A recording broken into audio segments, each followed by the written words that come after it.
Hi, my name is Marie. I'm the garden specialist here at Common Point, and today I'm going to show you how you're going to plant your wildflower seeds.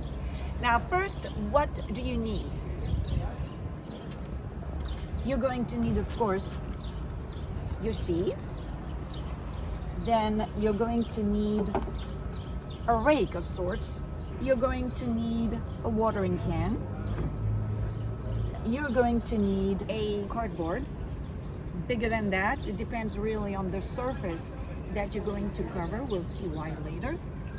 You're going to need something to cover your seeds so that the birds are not eating them.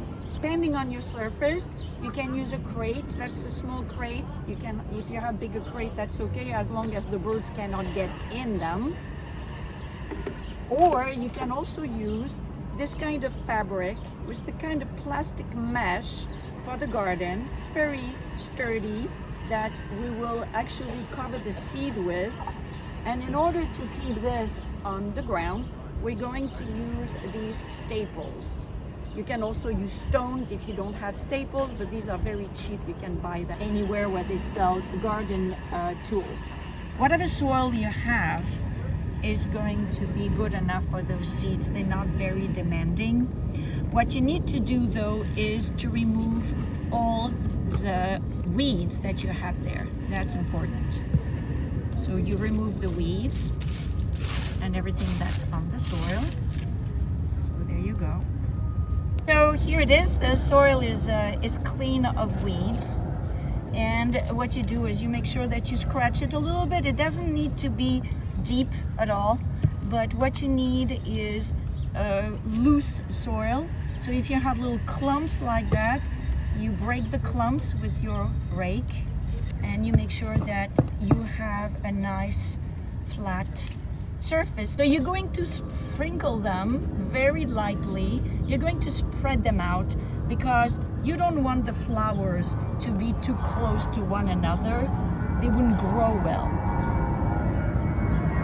There you go. Once you've done that, you just push them down like that with your hand. You have to push them pretty forcefully. You want to make sure that all the seeds are fully in contact with the soil.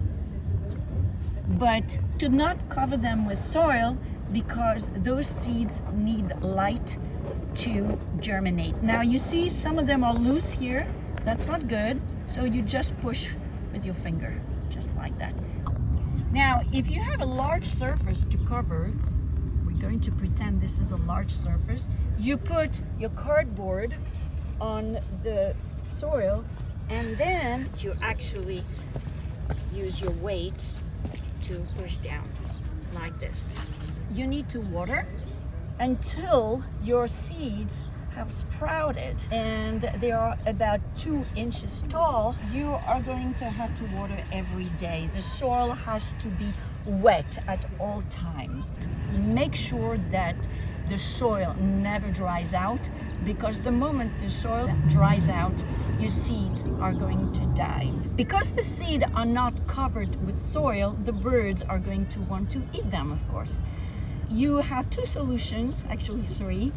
You can decide you're going to share with the birds, and you put more seeds, they will eat some, and they will leave some for you. You can also decide to cover your seeds, and here there are 2 possibilities. You can use a crate. Once again, it's too big.